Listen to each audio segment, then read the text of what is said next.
ये ले भिखारन, कंबल ओढ़ ले। धन्यवाद साहब। 1 मिनट, यह आवाज तो मेरी बहन प्रिया की है, लेकिन वो यहाँ भिखारी की तरह लेटी क्यों है?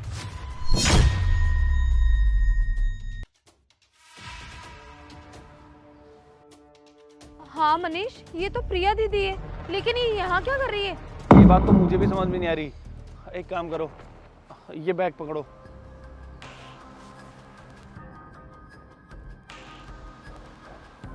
नेहा, तुम भी आ जाओ।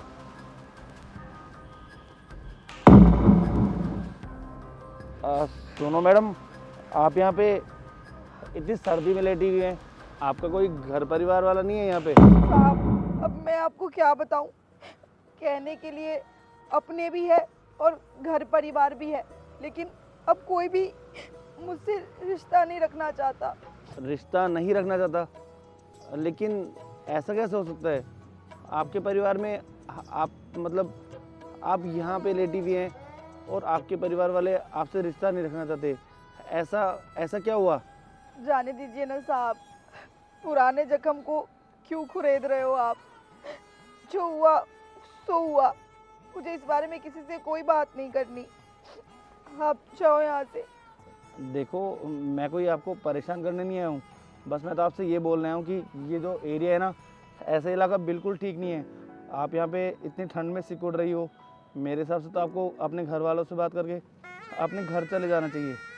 रहने दो साहब, आप कुछ भी मत बोलो, मुझे नहीं जाना अपने घर।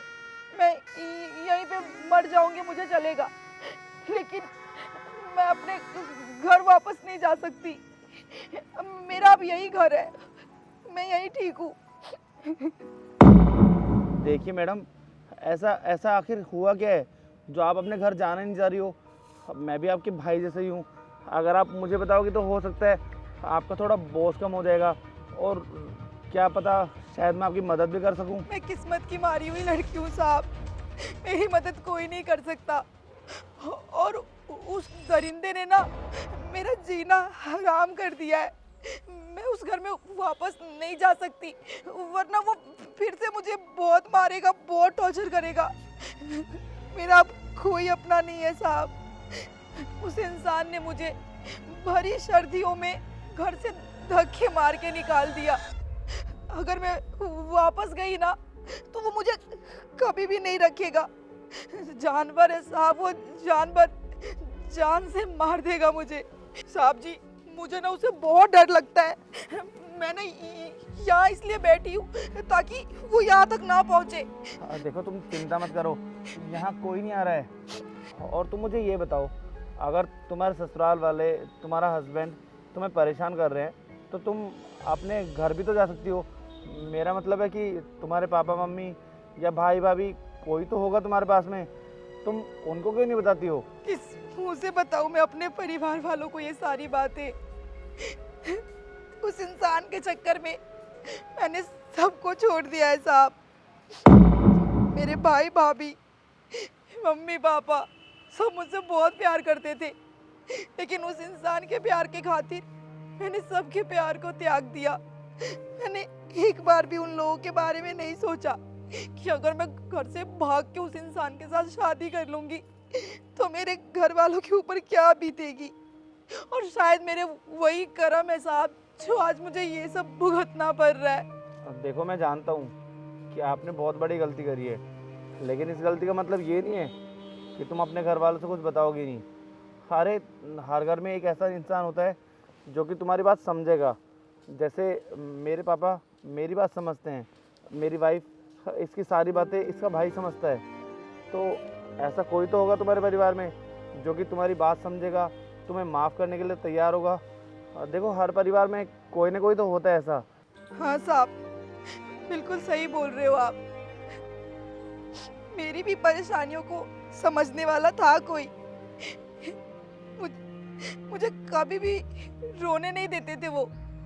मेरे बड़े भैया, वो मुझसे बहुत प्यार करते थे, हर छोटी मोटी ख्वाहिश पूरी करते थे वो मेरी। मैंने उस लड़के के बारे में अपने भाई को सबसे पहले बताया था। उन्होंने मुझे बहुत समझाया कि बेटा वो तेरे लिए ठीक नहीं है, लेकिन उसके प्यार में मैं इतनी अंधी हो गई थी, मैंने उनकी एक न सुनी, उल्टा उन्हें मैंने बहुत कुछ सुना दिया। पता नहीं उस टाइम मेरे भाई के ऊपर क्या बीती होगी। उसकी खुद की बहन उसे अनाप शनाप बोल के आ गई। साहब, मैं बहुत गलत हूँ इस मामले में, और ये बात मैं जानती हूँ, इसलिए मैं अपने भैया को अब और परेशान नहीं करना चाहती। मैं किसी को कुछ नहीं बताना चाहती। बहुत गलत हुआ तुम्हारे साथ में। साहब, आपको क्या हुआ? आप क्यों मेरे लिए दुखी हो रहे हो?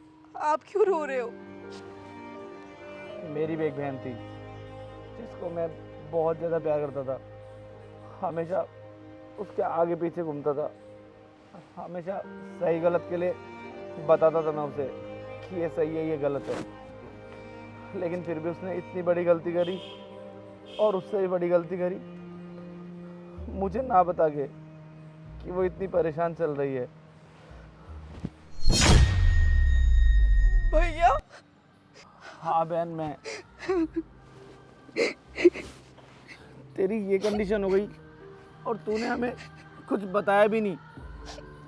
इस मुंह से बताती मैं भैया आपको। अरे मैंने कोई छोटी मोटी गलती नहीं करी थी, इतनी बड़ी गलती की थी मैं। अरे मेरी वजह से आपका और पापा का पूरे मोहल्ले में बदनामी हुआ। न जाने लोग बाग क्या कुछ नहीं सुनाया आप लोगों को। मैं आप लोगों को वापस ये सब बता के परेशान नहीं करना चाहती थी भैया। इतनी बड़ी गलती भी नहीं थी कि तू घर छोड़ के चली जाएगी। अरे मुझे लगा था कि तू उससे शादी करके हम लोगों से कांटेक्ट वापस से बना लेगी, लेकिन तूने तो शहर ही छोड़ दिया। ये कहाँ कहाँ नहीं ढूंढा मैंने तुम्हें, लेकिन तुम कोई नहीं मिले मुझे। सॉरी भैया, मैं जानती हूँ मैंने बहुत दिल दुखाया आप लोगों का। और भैया, पापा कैसे हैं? हमें छोड़ के चले गए पापा। जब तुम घर छोड़ के गई थी ना, पापा बिल्कुल टूट चुके थे। चारों तरफ ढूंढने के बाद भी उन्हें सिर्फ बदनामी के कुछ नहीं मिल रहा था। पता नहीं क्यों, शायद वो ये सदमा बर्दाश्त ही नहीं कर पाए कि उनकी फूल जैसी बेटी कांटे चुभा के भाग जाएगी उन्हें। और सदमे में थे तो एक दिन हमें छोड़ के चले गए। बहन, मैं जानता हूँ तेरे जो फैसले थे ना वो बिल्कुल सही नहीं थे, बहुत गलत किया तूने, लेकिन बहन है तू मेरी। अब तेरे साथ गलत हुआ है तो भाई तो हमेशा साथ रहेगा ना बहन के। काश तूने वो कदम नहीं उठाए होते, लेकिन कोई ना, अब मैं आ गया हूँ ना, मैं सब ठीक कर दूंगा। और तुझे पता है पापा भी जाते ने क्या बोल के गए थे मुझे कि बेटा अगर प्रिया तुझे कहीं भी मिले ना, बिना डांटे उसे घर ले आना। बच्चे गलती नहीं करेंगे तो कौन करेगा। पापा तुझसे बहुत प्यार करते थे, तुझे पापा की कसम, तू घर चल वापस। नहीं भैया, मैं नहीं चल सकती आपके साथ। अरे मैंने पापा को मार डाला, पापा मेरी वजह से आज इस दुनिया में नहीं है। जीते जी के ऊपर क्या बीती होगी। और इतना सब कुछ होने के बाद भी आप लोग मुझे अपने साथ ले जाने के लिए तैयार हो। मैं उस लायक नहीं हूँ भैया। आप लोग खुश रहो अपनी जिंदगी में। मैं कभी सोच भी नहीं सकती थी कि मेरे इस कदम उठाने से पापा के ऊपर ये सब बीतेगी।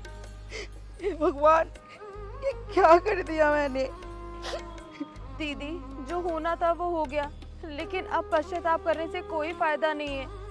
और गलतियां ना इंसान से ही होती है। कोई बात नहीं, आपसे भी गलती हो गई है, लेकिन इसे सुधारा भी तो जा सकता है। आपको ना अब वहाँ उसके पास जाने की कोई ज़रूरत नहीं है, और ना ही यहाँ रोड पर सोने की ज़रूरत है। आप ना एक काम करिए, आप हमारे साथ हमारे घर चलिए, सब कुछ पहले जैसा हो जाएगा दीदी। हाँ प्रिया, तेरी भाभी ना बिल्कुल सही कह रही है, तुम घर चलो।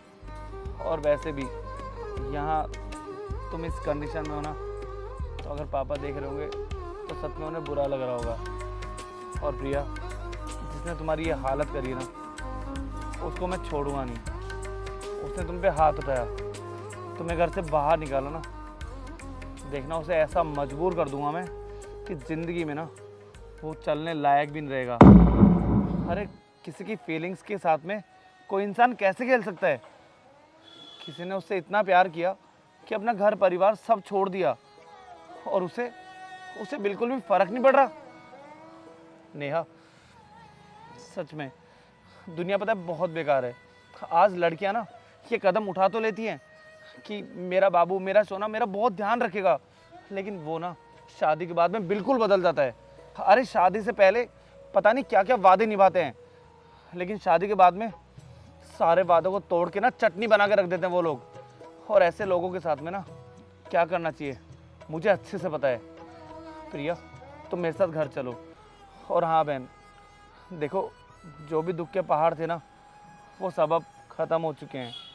आपसे बस खुशियाँ रहेंगी। मैं जानता हूँ पापा की कमी हम लोग कभी पूरी नहीं कर पाएंगे किसी में भी, लेकिन अब पापा भी अगर देखेंगे ना तो वो भी खुश रहें, बस मैं यही चाहता हूँ। और जो उन्होंने मुझसे प्रॉमिस किया था ना, वो प्रॉमिस मैं निभा रहा हूँ। पापा, मैं आपकी बेटी को फिर से अपने घर लेके जा रहा हूँ। चलो बहन, चलते हैं घर।